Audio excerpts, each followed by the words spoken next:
The dying mother Zareth clutched her swollen belly as another wave of pain tore through her weakened body. The cave she had found on this desolate moon provided little shelter from the bitter cold that seeped through the rocky walls. Her once proud scales, which had shimmered like emeralds in her youth, now appeared dull and cracked with age and malnutrition. At 47 cycles old, she was considered ancient by her species standards, far past the age when most Vallani would attempt to bear offspring. The irony wasn't lost on her. She had spent decades as one of the galaxy's most feared bounty hunters, tracking criminals across star systems and bringing them to justice with ruthless efficiency. Her reputation had earned her enough credits to live comfortably on any civilized world.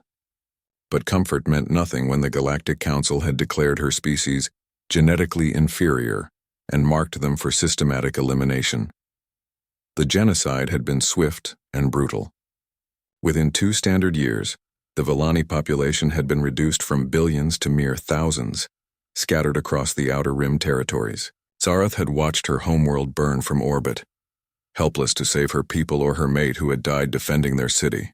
Now she carried the last gift he had given her before his death, their unborn child. Her hand moved protectively over her belly as she felt the hatchling stir within. The pregnancy had been difficult from the start. Her aging body struggled to provide the nutrients needed for proper development, and without access to proper medical care, complications had arisen. The traditional Vallani gestation period was 12 months, but she was already 3 weeks overdue. Each day that passed increased the risk to both her and the child. The cave echoed with her labored breathing as she tried to conserve what little strength remained. She had chosen this moon specifically because it was uninhabited and off the major shipping lanes. The Galactic Council's hunter-killer fleets wouldn't think to look for survivors in such a barren place. But isolation came with its own dangers. If something went wrong during the birth, there would be no one to help. Thunder rumbled overhead as another storm system moved across the moon's surface. The weather had been increasingly violent since her arrival 2 weeks ago, making it impossible to venture outside for food or water. Her emergency supplies were nearly depleted, and her body was beginning to cannibalize its own muscle tissue to keep the pregnancy viable. She knew she wouldn't survive much longer. As if sensing her distress, the hatchling moved more urgently within her womb. The membrane surrounding the child had begun to thin, a sure sign that birth was imminent. Among her people, this would normally be a time of celebration, with the entire family gathering to welcome the new life. Instead, Zareth faced the prospect of bringing her child into a hostile galaxy while dying alone in a cold cave. She closed her eyes and tried to remember happier times. Her mate's face appeared in her mind, his silver scales catching the light of their homeworld's twin suns. They had met during a particularly dangerous hunt for a crime lord who had been trafficking slaves across the sector. He had been her partner, watching her back while she pursued the target through the crowded markets of Nexus Station. Their professional relationship had gradually evolved into something deeper, and they had bonded according to the ancient traditions of their people. They had always planned to have children, but the demands of their profession had made them cautious. They wanted to ensure they could provide a safe environment for their offspring, free from the violence that defined their lives. The irony was bitter. They had waited too long, and now their child would be born into a universe far more dangerous than anything they had ever faced as bounty hunters. Another contraction gripped her, stronger than the others. She gritted her teeth and rode out the pain, knowing it would only get worse. The traditional Vallani birthing process was notoriously difficult, with mothers sometimes laboring for days before the egg was finally laid. Once deposited, the egg would need constant warmth and protection for another month before the hatchling emerged. Under normal circumstances, this would be manageable. In her current condition, it seemed impossible. The cave's entrance suddenly lit up with an intense blue glow, causing Zareth to shield her eyes. At first, she thought it might be lightning from the storm outside, but the light was too steady, too controlled. Fear shot through her as she realized what it meant. A ship was landing nearby. Her hiding place had been discovered. She struggled to her feet, her weakened legs barely supporting her weight. Her old hunting instincts kicked in despite her condition, and she reached for the plasma rifle she had propped against the cave wall. The weapon felt impossibly heavy in her trembling hands, but she managed to activate its charging system. If the Galactic Council had found her, She would make them pay dearly for their victory. Footsteps crunched on the rocky ground outside the cave. Heavy boots, definitely humanoid but not matching any species she was familiar with. The intruder moved with purpose but without the tactical precision she would expect from council forces. Whoever it was seemed to be alone, which struck her as odd. Council hunters always traveled in groups. The footsteps stopped just outside the cave entrance. Zareth raised her rifle despite the tremendous effort it required, aiming it toward the opening. Her finger found the trigger as a shadow appeared against the storm-lit sky beyond. She had perhaps one good shot before her strength gave out completely. "Hello?" a voice called out in Galactic Standard. The accent was unfamiliar, with odd inflections that suggested the speaker wasn't entirely comfortable with the language. "I saw your emergency beacon. Are you injured?" Zareth blinked in confusion. She hadn't activated any emergency beacon. Her ship's communications array had been destroyed weeks ago during her escape from the homeworld. Yet the stranger seemed genuinely concerned rather than threatening. Still, she kept her weapon trained on the entrance, unwilling to trust anyone in these dark times. The voice came again, closer now. "My sensors indicate you're in distress. I'm a medic. I can help." Despite every survival instinct screaming at her to remain hidden, Zareth found herself intrigued by the stranger's words.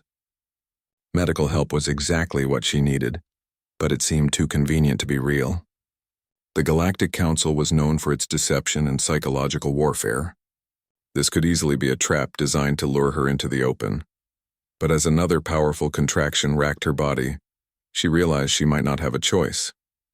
Her hatchling was coming whether she was ready or not, and her chances of survival without assistance were virtually zero. Sometimes, she reflected grimly, desperation made the choice for you. The human's arrival. The figure that stepped into the cave entrance was unlike anything Zareth had encountered in her years of traveling the galaxy. Standing roughly her height but with a more compact build, the creature had pale skin covered by what appeared to be artificial hide. Most striking were its small forward-facing eyes that seemed to take in everything at once, and the complete absence of any natural armor or defensive features that characterized most sentient species. "Jesus," the stranger muttered, apparently seeing her condition. The word meant nothing to Zareth, but the tone conveyed surprise and concern. "You're in labor, aren't you?" The rifle trembled in her weakened grip as she tried to maintain her defensive posture. "Stay back," she managed to rasp, her voice hoarse from dehydration. "I don't know what species you are, but if you're working for the Council..." "Council?" The stranger raised both hands in what she recognized as a universal gesture of peace. "Lady, I don't know what council you're talking about, but I'm not working for anyone except myself. Name's Marcus Chen, and I'm what you might call a freelance medic. I help whoever needs it, no questions asked." Zareth studied him carefully, her trained eye looking for signs of deception. His body language suggested genuine concern rather than threat, and his equipment appeared to be medical rather than military. Most telling was his species' apparent physical weakness. She had never encountered a sentient race that looked so fragile and defenseless. Surely the Council wouldn't employ such creatures as hunters. "What species are you?" she asked, keeping the rifle aimed at his center mass despite the growing strain on her arms. "Human," he replied simply, slowly lowering his hands. "From a planet called Earth.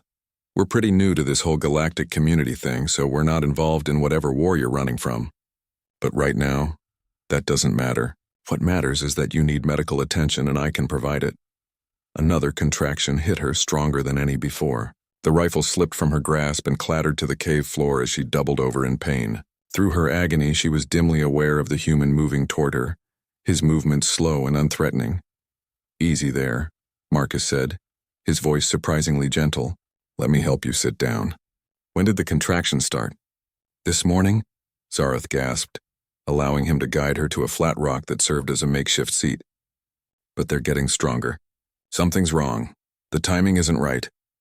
Marcus knelt beside her and began unpacking a compact medical kit from his pack. The equipment inside looked advanced but unfamiliar, clearly designed by his species rather than any galactic standard technology. "What's your normal gestation period?" 12 months. But I'm already 3 weeks overdue." He paused in his preparations, his strange eyes meeting hers with obvious concern. "That's definitely not normal.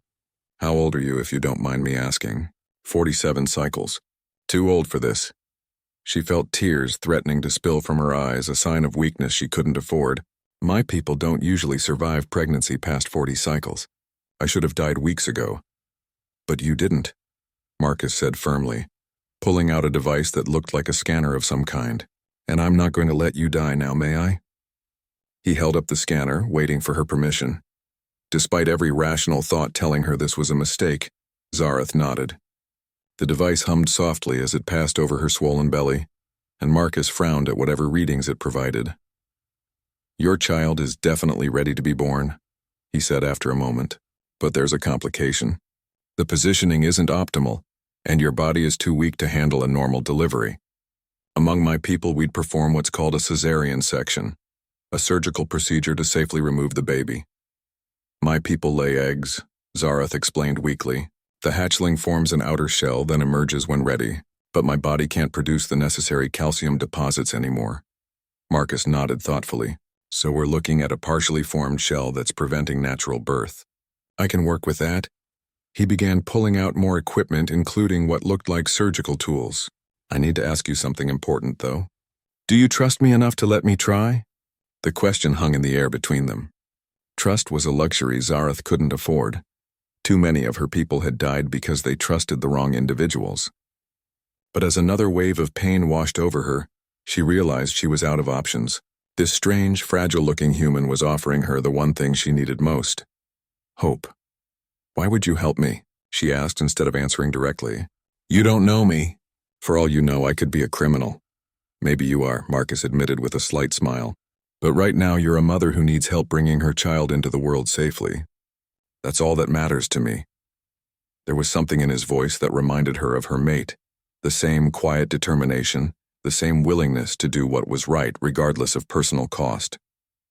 It was a quality she had rarely encountered in other species, most of whom were motivated primarily by self-interest or species loyalty. What do you get out of this? She pressed. Humans must want something in return for their help. Marcus was quiet for a moment as he continued preparing his equipment. My species has a saying, he finally replied. No good deed goes unrewarded. We don't help others because we expect payment. We help because it's the right thing to do. The concept was so alien to Zareth that she almost laughed despite her pain. In her experience, every species in the galaxy operated on some form of transaction system. Favors for favors, credits for services, blood for blood. The idea that someone would risk their safety to help a complete stranger without expecting anything in return seemed impossibly naive. Yet as she watched Marcus work, his movements efficient and confident, despite the primitive conditions, she began to believe he might be telling the truth. His medical equipment was clearly designed for emergency field use, suggesting he made a habit of providing aid in dangerous situations. More importantly, his hands were steady and sure, indicating significant experience with difficult procedures. If you're lying, she said quietly, if this is some elaborate trap, then you'll kill me after I save your child, Marcus finished for her. I get it. But think about this logically. If I wanted to capture you, why would I bother with all this medical theater? You're barely conscious and completely defenseless. I could have just stunned you and called for backup. His logic was sound, but more convincing was the careful way he handled his instruments. No one faked that level of medical precision, especially under such conditions. This human genuinely intended to help her, regardless of the personal risk. A particularly strong contraction made her cry out, and she felt something shift inside her body. Marcus immediately moved to check his scanner readings, his expression growing more serious. We need to do this now, he said, his voice taking on the calm authority she recognized from battlefield medics. The partial shell is causing complications, and waiting any longer could be fatal for both of you. Zareth nodded, finally making her choice. Do it. Marcus smiled, the expression transforming his alien features into something almost warm. Just remember to breathe. And if you have any prayers to whatever gods your people worship, this might be a good time for them. As he began preparing the surgical area, Zareth found herself wondering what kind of species produced individuals like this human. In a galaxy where strength and aggression determined survival, how had such apparently fragile creatures managed to develop space travel? More importantly, what kind of culture created people willing to risk everything for strangers? She was about to find out if human medicine was as impressive as human compassion. The miracle birth Marcus worked with a precision that defied his species' apparent fragility. His hands moved with the confidence of someone who had performed countless procedures under hostile conditions, each movement deliberate and sure. He had produced a small device that projected a sterile field around the surgical area, technology that Zarath recognized as being far more advanced than standard galactic medical equipment. "This is going to feel strange," he warned, pressing what looked like a simple patch against her arm. "It's a neural block that will prevent pain but keep you conscious. My people learned early that sometimes staying awake during medical procedures is safer than going under." The relief was immediate and profound. The crushing pain that had been building for hours simply vanished, replaced by a strange floating sensation. She could still feel pressure and movement, but the agony was gone entirely. "How is this possible?" she whispered. "Even Council medical technology requires massive machines for this level of pain management. Humans are good at making things smaller and more efficient," Marcus replied, his attention focused on the scanning device. "We had to be. Our planet isn't exactly rich in rare elements, so we learned to do more with less." Through the haze of pain relief, Zarath found herself studying her unlikely savior more carefully. His equipment was indeed compact and efficient, but what struck her most was the way he worked. There was no wasted motion, no hesitation or uncertainty. This wasn't someone playing at being a medic. This was a professional with extensive experience in emergency medicine. "Where did you learn to do this?" she asked, partly to distract herself from what was happening and partly out of genuine curiosity. "Combat Medic Earth Coalition Defense Force," Marcus replied without looking up from his preparations. "Spent 8 years patching up soldiers in some of the worst hellholes humanity has discovered. After the war ended, I decided to freelance. Turns out the galaxy has plenty of people who need medical help but can't afford official treatment." "What war?" The question slipped out before she could stop it. She had thought humans were new to galactic civilization, but Marcus spoke as if his people had been fighting conflicts across the stars. "Oh, we're not talking about galactic politics," he said with a slight smile. "This was purely an Earth thing. Humans have a talent for finding reasons to fight each other, even when we're all from the same planet. But we're also pretty good at learning from our mistakes."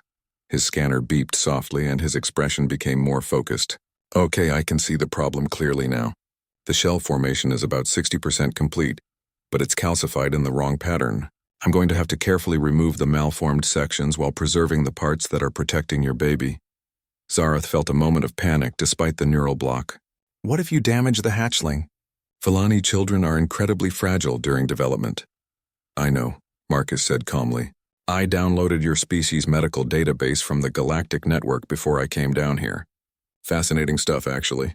Your reproductive process is remarkably similar to something we had on Earth called birds, but with some important differences."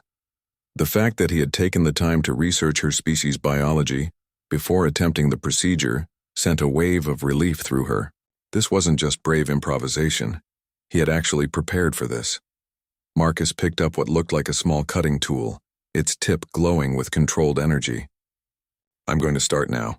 You'll feel pressure but no pain. If anything feels wrong, tell me immediately." The procedure was unlike anything Zarath had experienced. She could feel Marcus working, his movements careful and precise as he slowly removed the malformed shell sections. Through it all, he maintained a steady stream of quiet conversation, apparently understanding that keeping her calm was as important as the technical aspects of the surgery. "You know," he said as he worked, "your species' approach to child rearing is actually quite clever. The partial shell provides protection during the most vulnerable development stage, but the extended gestation period allows for more advanced neural development than most egg-laying species achieve. Most galactic species consider us primitive," Zarath replied, grateful for the distraction. "The Council classified us as inferior partly because of our reproductive methods." Marcus paused in his work, his expression darkening. "The Council sounds like a collection of idiots. Diversity of approach is what makes evolution work. Any group that can't see the value in different solutions to life's challenges is doomed to stagnation." There was real anger in his voice, though it was clearly directed at the Council rather than her. The emotion was so genuine that it startled her. "You really believe that?" "Absolutely." He resumed his careful work, removing another section of calcified shell. On Earth, we have thousands of different species, each with their own approach to survival and reproduction. The diversity makes the whole ecosystem stronger. Any scientist worth their credentials knows that genetic and cultural diversity is essential for long-term species survival. As he spoke, Zareth felt something shift inside her, a sudden sense of movement that hadn't been there before. Marcus's scanner chimed softly, and his face broke into a genuine smile. "There we go," he said with obvious satisfaction. "Your little one is finally free to move properly. Based on these readings, birth should happen naturally now within the next few hours." The relief was overwhelming. After weeks of fearing that both she and her child would die in this lonely cave, she was actually going to see her hatchling born safely. Tears streamed down her face as the reality of it hit her. "Thank you," she whispered, her voice thick with emotion. "I don't know how to repay you for this." "No payment necessary," Marcus replied, beginning to pack up his surgical tools. "Though I do have a request if you're willing to hear it." Suspicion flickered through her despite her gratitude. "What kind of request?" "After your baby is born and you've both recovered, I'd like you to consider coming with me to meet some friends of mine. There are other survivors out there, not just Villani, but members of dozens of species the Council has marked for elimination. We've been working together to help each other survive." The idea was startling. Other survivors? But the Council's hunt was so thorough. "The Council underestimated two things," Marcus said with a slight grin. "First, they underestimated how good some species are at hiding and adapting. Second, they really underestimated how much humans dislike bullies." Before Zareth could ask what he meant by that, another contraction hit her. But this one felt different. Instead of the crushing pain of obstruction, it felt like progress. Her body was finally able to do what it had been trying to accomplish for weeks. Marcus immediately switched back to medic mode, checking his readings and preparing for the actual birth. "Here we go," he said cheerfully. "Time to meet your little one." The next hour passed in a blur of activity. True to Marcus's prediction, once the malformed shell sections had been removed, the birth proceeded normally. Her body, freed from the obstruction that had been slowly killing her, found the strength to complete the process it had begun. When her hatchling finally emerged, Zareth wept openly. The tiny Villani was perfect, scaled in the traditional pattern with bright, alert eyes that immediately focused on her face. The partial shell that remained provided protection for the most vulnerable areas while allowing the freedom of movement necessary for proper development. Marcus worked efficiently to ensure both mother and child were stable, his movements now those of someone who had successfully completed a difficult procedure. When he finally sat back on his heels, there was genuine satisfaction in his expression. "Congratulations," he said simply. "You have a beautiful, healthy daughter." Zareth cradled her hatchling against her chest, feeling a completeness she hadn't known was missing. After so much loss, so much death and destruction, there was finally new life. Her mate would never see their child, but their daughter would carry forward the best of both her parents. As she looked up at the strange human who had made this miracle possible, she realized that perhaps the galaxy wasn't entirely without hope after all. Recovery and revelation. 3 days after the birth, Zareth felt stronger than she had in months. The combination of Marcus's medical expertise and her body's natural recovery process had worked what seemed like a miracle. Her daughter, whom she had named Kirith in honor of her fallen mate, was thriving despite the difficult circumstances of her birth. Marcus had established a comfortable camp within the cave, complete with heating units, purification systems, and enough supplies to last for weeks. He moved through the routine tasks of caring for his patients with the easy competence of someone who had done this many times before, but Zareth had begun to notice details that suggested he was far more than just a wandering medic. His equipment was too advanced, his knowledge too broad, and his confidence too absolute for someone operating alone. When he thought she wasn't watching, she caught glimpses of him speaking quietly into a communications device, reporting their status to someone in a language she didn't recognize. Most telling was the way he constantly monitored the cave entrance and the frequency with which he checked his scanners for approaching ships.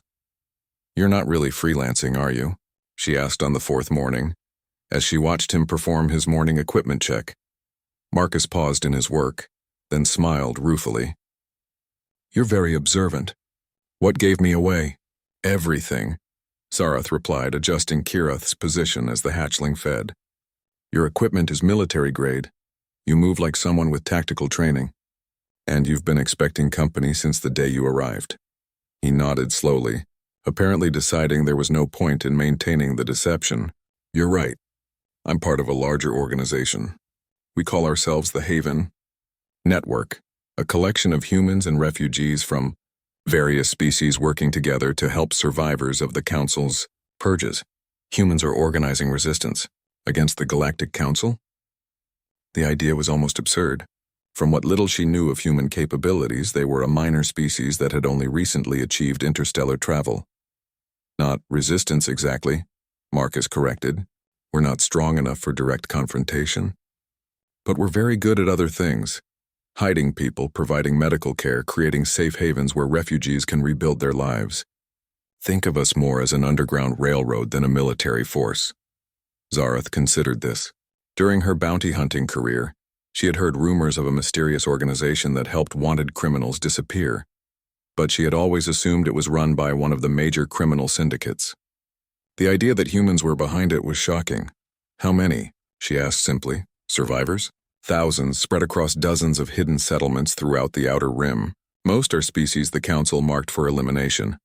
But we also have defectors from Council races who couldn't stomach the genocide. The scope of what he was describing was staggering. How long has this been going on? About 3 years since the purges began.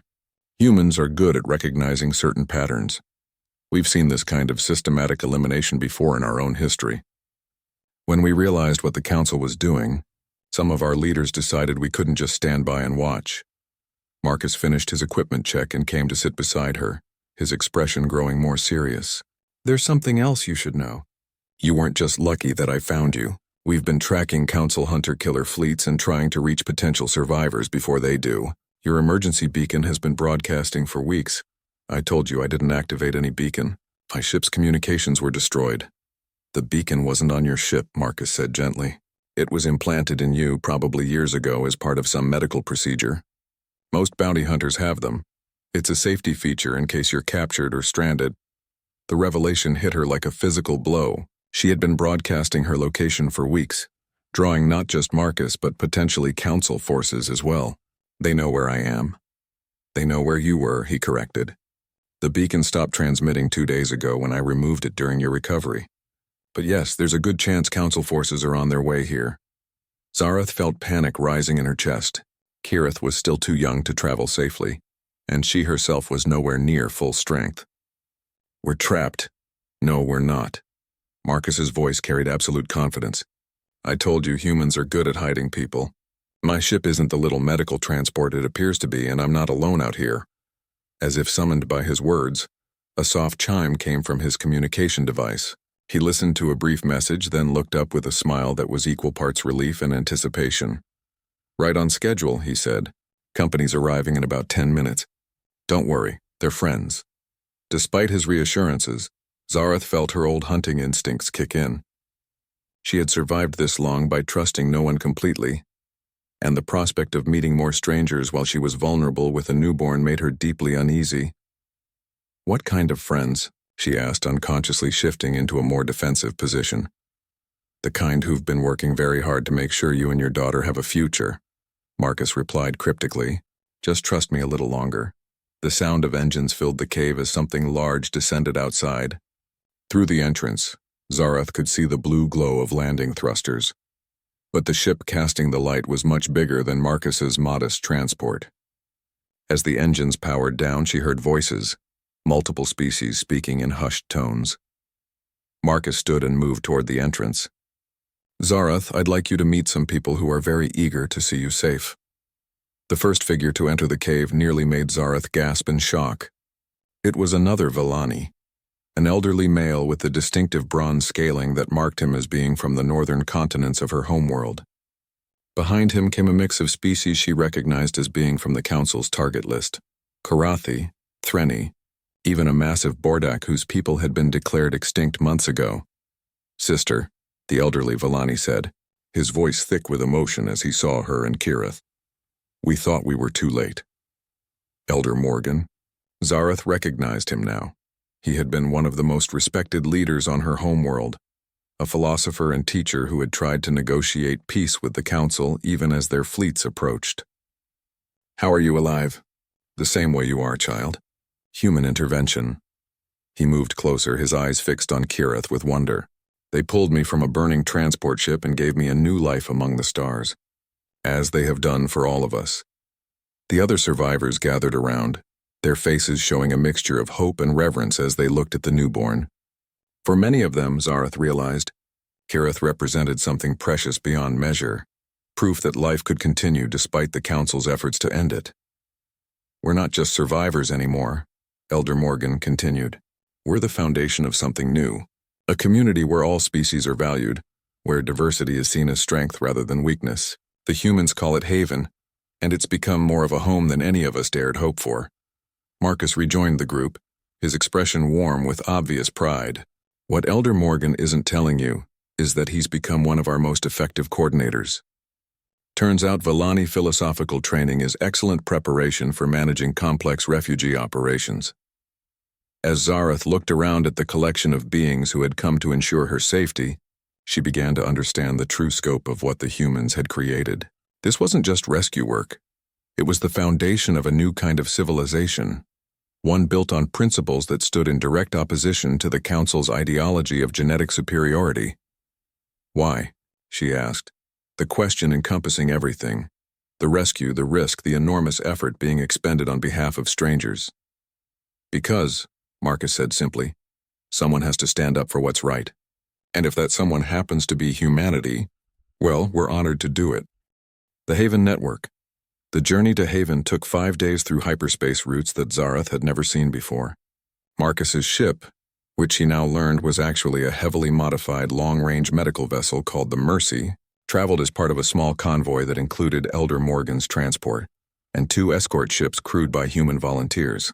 The security precautions were elaborate but necessary. Council fleets had standing orders to destroy any ship found harboring refugees. During the journey, Zareth learned more about the organization that had saved her life. The Haven Network had begun as an informal alliance between human medical personnel and the first wave of refugees they had encountered. What started as simple humanitarian aid had evolved into something much larger, as word spread through the underground communities of survivors. The key insight, Elder Morgan explained as they shared a meal in the ship's common area, was that humans understood something the Council never grasped. Diversity isn't just morally superior, it's strategically essential. Each species brings unique capabilities that strengthen the whole. Kirith slept peacefully in Zareth's arms, seemingly unbothered by the constant motion of hyperspace travel. The hatchling had adapted quickly to life aboard ship, her natural curiosity already beginning to manifest as she studied the faces of the various species around her. "Take the Karathi, for example," Elder Morgan continued, gesturing toward a crystalline being who was working at one of the ship's engineering stations. "Their ability to interface directly with computer systems makes them invaluable for maintaining our hidden networks. The Threnni can survive in environments that would kill most other species, making them perfect for establishing outposts in hostile regions." "And what do humans contribute?" Zareth asked, genuinely curious. She had been impressed by Marcus's medical skills and the obvious quality of human technology, but she still didn't understand how such an apparently young species had become the driving force behind such an ambitious operation. "Adaptability," Marcus answered without hesitation. "Most species evolve specific solutions to specific problems. Humans evolved to be generalists. We're not the strongest or the smartest or the most technically advanced, but we're really good at finding new solutions to unexpected challenges." As if to prove his point, the ship's communication system chimed with an incoming message. The pilot, a young human woman named Sarah Williams, spoke over the intercom with obvious concern in her voice. "Marcus, we've got a problem. Long-range sensors are picking up a Council patrol fleet moving through this sector.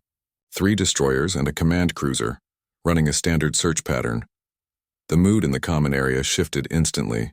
The relaxed atmosphere vanished as everyone present understood the implications. Council patrols in this region meant they were actively hunting for refugee traffic, and a fleet of that size could easily destroy their small convoy. Marcus was already moving toward the bridge. "How far out?" 2 hours at current course and speed, Sarah replied. But here's the weird part. They're not following standard patrol protocols. They're moving too fast, like they're heading somewhere specific rather than conducting a sweep. Elder Morgan exchanged a meaningful look with the Karathi engineer. They could be targeting Haven itself. The possibility sent a chill through Zarath. After everything she had been through, after finally finding hope again, the idea that it could all be destroyed was almost unbearable. She held Kirith closer, feeling the familiar weight of helplessness that had plagued her since the fall of her homeworld. But Marcus's reaction was completely different. Instead of fear or despair, his expression showed the same calm focus she had seen during Kirith's birth. Sarah, patch me through to the escort captains, and get me a detailed analysis of that patrol formation. Within minutes, the ship's bridge had become a tactical command center. The escort ship captains appeared on screen, both humans, but with the weathered look of people who had seen extensive combat. They listened intently as Marcus outlined the situation. Options? He asked simply. We could drop out of hyperspace early and try to go around, suggested Captain Rodriguez from the escort ship Defiance. Add maybe 6 hours to our journey, but keep us clear of the patrol. That assumes they maintain current heading, replied Captain Okafor from the Guardian. If they change course, we could run right into them anyway. Marcus studied the tactical display for a moment, then looked up with the kind of smile that Zarath was beginning to recognize as uniquely human, confident in the face of overwhelming odds. There's a third option, he said. We don't run from them. We help them. The silence that followed was profound. Even Sarah turned from her pilot station to stare at him with obvious disbelief. Help them? Elder Morgan's voice carried a note of alarm. Marcus, their council forces. They would kill us all without hesitation. They would if they knew who we were, Marcus agreed. But what if we're not refugees? What if we're just Good Samaritan medical personnel responding to a distress call? Captain Rodriguez leaned forward on his screen. What distress call? Marcus's smile widened. The one we're about to create. The plan that emerged over the next hour was either brilliant or completely insane, and Zarath wasn't sure which. Using carefully placed charges, they would disable one of their own escort ships just enough to create the appearance of a catastrophic system failure. The Mercy, clearly marked as a medical vessel, would respond to the emergency along with the remaining escort. When the Council patrol arrived to investigate, as they inevitably would, they would find what appeared to be a routine rescue operation. Medical personnel treating injured civilians, a disabled ship being prepared for towing, nothing that would suggest refugee smuggling. The beauty of it, Marcus explained as the preparations continued, is that it plays to Council prejudices. They expect refugees to run and hide. They won't look too closely at people who are obviously trying to help injured spacers. And if they do look too closely, Zarath asked, then we improvise, Marcus replied with that same unshakable confidence. Humans are very good at improvising. The next 2 hours passed in careful preparation. Zarath and the other obvious refugees were hidden in specially constructed compartments that would fool all but the most thorough searches. The ship's passenger manifest was altered to show only human medical personnel and a few patients from species that weren't on the Council's target list. Most importantly, Elder Morgan and the other survivors worked together to coach the humans on the finer points of interspecies medical treatment. If Council inspectors came aboard, every detail had to be perfect. Remember, Elder Morgan told Sarah as she practiced bandaging techniques on a Karathi volunteer, Karathi physiology requires silicon-based compounds for healing. Carbon-based medications will actually make their injuries worse. Got it, Sarah replied, her hands moving with increasing confidence. Silicon for crystal people, avoid anything carbon-based. As they dropped out of hyperspace near the disabled Guardian, Zarath found herself marveling at what she was witnessing. These humans were about to deceive one of the most powerful military forces in the galaxy, and they were approaching it with the same methodical competence they brought to everything else. The Council patrol arrived exactly on schedule, their massive ships dropping out of hyperspace with the kind of overwhelming presence that was designed to intimidate. The lead destroyer immediately began broadcasting demands for identification and status reports. From her hiding spot, Zarath could hear Marcus responding with exactly the right mixture of professional competence and cooperative concern. He provided medical credentials, explained the nature of the emergency, and offered to transmit detailed casualty reports. "We have 17 injured personnel aboard the Guardian," his voice came through the comm system. "3 are critical and need immediate evacuation to a proper medical facility. If you have qualified medical personnel aboard your ships, we could use the assistance." The response came after a long pause. "Medical Vessel Mercy, this is Council Command Ship Retribution. We are dispatching an inspection team to verify your status and credentials." Zareth held her breath as she heard the shuttle dock with their ship. Through the thin walls of her hiding compartment, she could hear boots on deck plates, the authoritative voices of council inspectors moving through the ship.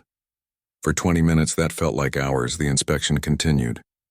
She heard Marcus explaining treatment protocols, Sarah discussing patient transfer procedures, even Elder Morgan, disguised as a Terranian medical consultant, providing expert testimony about cross-species anatomy. Finally, the voices moved away and she heard the shuttle undocking. Several more minutes passed before Marcus's voice came over the internal comm. "All clear." They bought it completely. As Zareth emerged from her hiding place, she found the bridge crew celebrating with quiet satisfaction. They had not only avoided detection, but had actually gained valuable intelligence about Council patrol patterns in the process. "How did you know that would work?" she asked Marcus as they resumed course for Haven. "Because," he replied, "the Council thinks they understand humans. They see us as weak, naive, The hidden city Haven was nothing like what Zareth had expected. Instead of a ramshackle collection of refugee camps, she found herself looking at a thriving city built into the hollow core of a massive asteroid. The engineering required to create such a place was staggering. Artificial gravity, atmospheric processors, hydroponic farms, and manufacturing facilities all seamlessly integrated into the natural rock formations. "Population is just over 50,000 now," Marcus explained as their ship descended through the docking complex. "Representatives from over 200 species, including about 8,000 humans who volunteered to leave Earth and help with the project." Through the viewport, Zareth could see the incredible diversity of the population. Beings she had thought extinct walked alongside species she didn't recognize, all apparently living and working together in harmony. Children of various species played in common areas while their parents conducted business or contributed to the community's operations. "How long did this take to build?" she asked, still struggling to process the scope of what she was seeing. "About 2.5 years," replied Elder Morgan with obvious pride, "though it's constantly growing. Every month brings new refugees, and every month we expand the habitat to accommodate them." The docking procedures were efficient but thorough. Medical scans ensured that no diseases were accidentally introduced to the population, while security checks verified the identity of all incoming personnel. Zareth was impressed by the professionalism of the staff. Clearly, this was an operation that had learned to balance openness with necessary precautions. Their first stop was the medical complex, where both she and Kirith underwent comprehensive examinations. The facility was better equipped than most planetary hospitals, with specialists from dozens of species working together to provide care that drew on the best medical knowledge of multiple civilizations. "Your daughter is remarkably healthy, considering the circumstances of her birth," announced Dr. Sarah Kim, the human physician overseeing their care. "But I'd like to keep you both under observation for a few days, just to make sure there are no delayed complications." The medical wing included living quarters designed to accommodate the needs of various species. Zareth's suite featured temperature and humidity controls calibrated for Vellani physiology, along with furnishings that would be familiar to anyone from her homeworld. The attention to detail was remarkable. Someone had clearly put considerable effort into making refugees feel welcome and comfortable. Over the following days, as Zareth recovered her strength and Kirith continued to thrive, she began to explore the broader community. What she found challenged every assumption she had made about post-genocide survival. The Haven Network hadn't just rescued refugees, they had created the foundation for a new kind of civilization. The city's governing council included representatives from every major species group, with decisions made through consensus rather than dominance. Economic systems were based on contribution and need rather than pure market forces. Most remarkably, education and research facilities actively encouraged cross-species collaboration and knowledge sharing. The humans insisted on it from the beginning, explained Professor Keltar, a Karathi scientist who now headed the Xenobiology Research Division. They said that diversity of thought was essential for innovation, and that segregating species into separate communities would waste the greatest opportunity in galactic history. During her third day in Haven, Zareth was invited to attend a council meeting where her own situation was being discussed. She entered the chamber expecting some kind of formal interrogation about her background and loyalties. Instead, she found herself in what could only be described as a family discussion about how best to help her and Kirith integrate into their new home. "We've identified several options for housing," announced Counselor Martinez, one of the human representatives. "There's a lovely apartment in Sector 7 that's been configured for Villani physiology, or if you prefer more privacy, we have some excellent family units in the outer residential ring. The question," added Elder Morgan, "is what you'd like to contribute to our community. We've reviewed your professional background and, frankly, your skills could be valuable in several different areas." The discussion that followed was unlike anything from Zareth's previous experience. Instead of being treated as a supplicant dependent on charity, she was being welcomed as a valuable addition to an ongoing project. Her experience as a bounty hunter made her qualified for security work. Her knowledge of galactic criminal networks could help protect other refugees, and her survival skills would be useful in training new arrivals. "There's one other possibility," said Captain Williams, the same pilot who had brought them safely through the council patrol. "We're always looking for qualified personnel to join our extraction teams. The work is dangerous, but it's also the most direct way to help other survivors." The offer intrigued Zareth, but also concerned her. "What about Kirith? I can't leave her, and I won't risk her safety." "No one's asking you to," Marcus interjected. "Haven has excellent childcare facilities staffed by people who genuinely love working with children. And extraction teams are usually only gone for a few weeks at a time." As the meeting concluded, Zareth found herself with multiple opportunities and no pressure to decide immediately. The contrast with her previous life as a refugee was stark. Instead of daily struggle for survival, she was being offered a chance to rebuild not just her own life, but to help create something entirely new. That evening, as she sat in her temporary quarters watching Kirith play with toys provided by the community, she reflected on how dramatically her situation had changed. 3 weeks ago, she had been dying alone in a cave, convinced that her daughter would never have a chance at life. Now they were part of a thriving community that valued their contributions and offered genuine hope for the future. A soft chime announced a visitor at her door. She opened it to find Marcus, carrying what appeared to be a bottle of some kind of beverage and wearing a slightly embarrassed expression. "I hope I'm not intruding," he said. "I brought some wine from Earth. Figured you might want to toast your new home properly." She invited him in, curious about this human custom. As he poured the deep red liquid into 2 glasses, she studied his face in the soft light of her apartment. "I still don't understand," she said quietly. "Why did you risk everything to save someone you'd never met?" Marcus was quiet for a moment, swirling the wine in his glass. "My grandmother used to tell me stories about something that happened on Earth before we reached the stars. A time when some humans decided that other humans weren't really people, and tried to eliminate them systematically." He took a sip of wine before continuing. "The people who survived that time did so because other humans, complete strangers, risked everything to help them. My grandmother always said that the most important lesson of human history was that when you see genocide happening, you don't get to be neutral. You either help the victims or you become complicit in their destruction."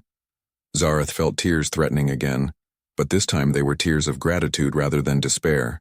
"Your species is remarkable." "Not remarkable," Marcus replied with a slight smile. "Just stubborn. When humans decide something is right, we tend to be pretty persistent about it." As they sat together, sharing wine and watching Kirith explore her new toys, Zareth realized that she had found something she had thought was lost forever. Not just safety, but hope. The galaxy might still be dominated by the Council's ideology of genetic superiority, but here in this hidden city, a different vision of the future was taking shape. A future where her daughter would grow up knowing that diversity was strength, where different species could work together as equals, and where the value of life wasn't determined by the circumstances of birth. It was a future worth fighting for. New beginnings. 6 months after arriving at Haven, Zareth stood in the observation deck of the extraction ship Sanctuary, watching a council patrol fleet burn in the distance. The rescue mission had been a complete success. In 1943, Threnny refugees had been pulled from a dying colony ship moments before council forces could board and execute them all. "Clean sweep," reported Captain Rodriguez over the comm. "No casualties on our side, and the council ships never even knew we were here until it was too late." The victory felt particularly sweet because it had been Zareth's intelligence work that made it possible. Her knowledge of council tactical procedures and her contacts in the criminal underground had allowed the Haven network to intercept communications about the planned enforcement action weeks in advance. Marcus, now serving as the mission's medical coordinator, moved through the refugee bay ensuring that their new arrivals were receiving proper care. The Threnny were in poor condition after months of hiding in deep space, but they were alive and safe.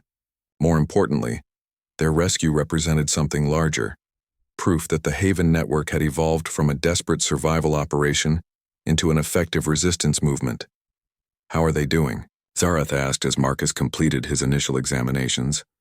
"Better than expected," he replied, stripping off his medical gloves. "Malnourished and exhausted, but no serious medical issues.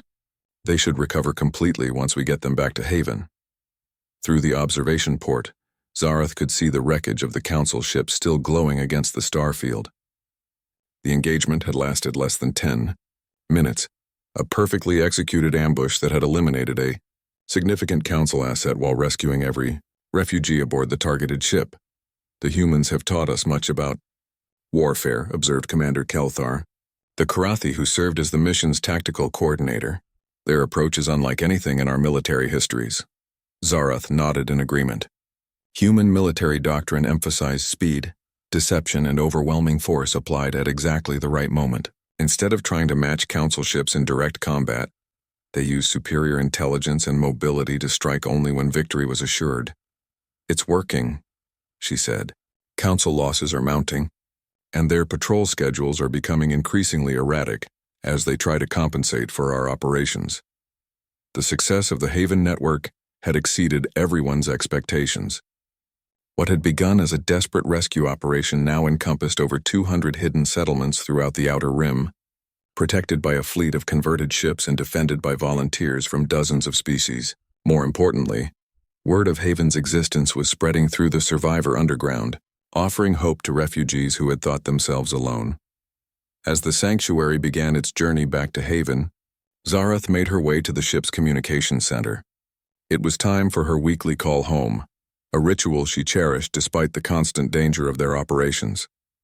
Kirith appeared on the screen, now 6 months old and displaying the rapid mental development characteristic of young Villani. Her scales had taken on the distinctive emerald pattern that marked her as her father's daughter, while her bright, curious eyes held the same intelligence that had made Zareth's mate such an effective partner. "Mama," Kirith chirped in the basic Villani that was her first language, though she was already learning human standard from her caregivers.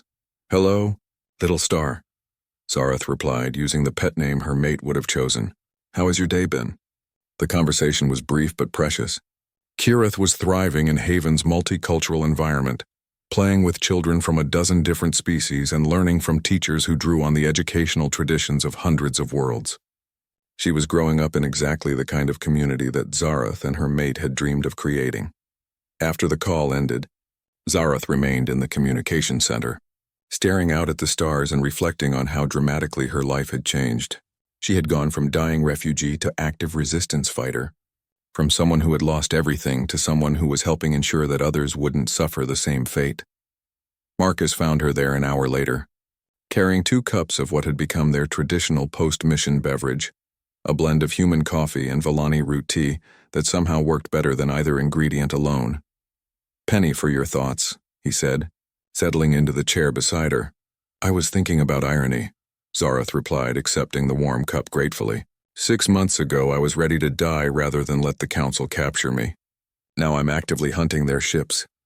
"From hunted to hunter," Marcus observed. "Your mate would be proud."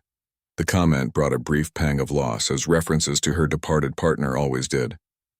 But the pain was manageable now, tempered by the knowledge that his death had not been meaningless. Every refugee they saved, every council ship they destroyed, every small victory against the forces of genocide honored his memory. He would have loved Haven, she said quietly. He always believed that the galaxy's diversity was its greatest strength. He used to say that any species that tried to impose uniformity was ultimately dooming itself to extinction. Smart male, Marcus replied. Humanity learned that lesson the hard way, multiple times throughout our history. That's why we recognize the patterns when we see them in others. They sat in comfortable silence for a while, watching the star field rotate slowly as the ship maintained its course. The rescue mission had been their 15th successful operation, and intelligence suggested that at least a dozen more opportunities would present themselves over the coming months. Do you ever wonder what comes next? Zareth asked eventually. We're growing stronger, but the Council still controls most of the galaxy. Eventually they're going to realize we're more than just a nuisance. Marcus smiled, the expression carrying the same quiet confidence she had first seen in that cave on the desolate moon. Then they'll learn something about humans that most species never understand until it's too late, which is, we're really, really bad at knowing when we're supposed to give up. He raised his cup in a toast. To stubborn humans and their even more stubborn friends. Zareth clinked her cup against his, sharing his smile. To new beginnings. As the sanctuary continued its journey home, carrying its precious cargo of rescued lives, Zareth reflected on the unexpected turns that had brought her to this moment. She had lost her homeworld, her mate, and nearly her own life. But in return, she had gained something she had never expected to find. A new family, a new purpose, and a new hope for the future. Kirith would grow up in a galaxy where genocide was challenged rather than accepted, where diversity was celebrated rather than feared, and where the weak were protected by those with the strength to defend them. It wasn't the future Zareth had planned, but it was infinitely better than anything she had dared to hope for during those dark days in the cave. The stars wheeled overhead as the ship carried them toward home, toward Haven, toward a future that grew brighter with each passing day. And in that future, neither she nor her daughter would ever have to face the darkness alone. The galaxy was vast and often cruel, but it was also full of unexpected allies who believed that every life had value, regardless of species or circumstance. In the end, that belief might just be strong enough to change everything. After all, humans were very good at achieving impossible things when they set their minds to it. And they had taught their friends to be just as stubborn about hope as they were about everything else.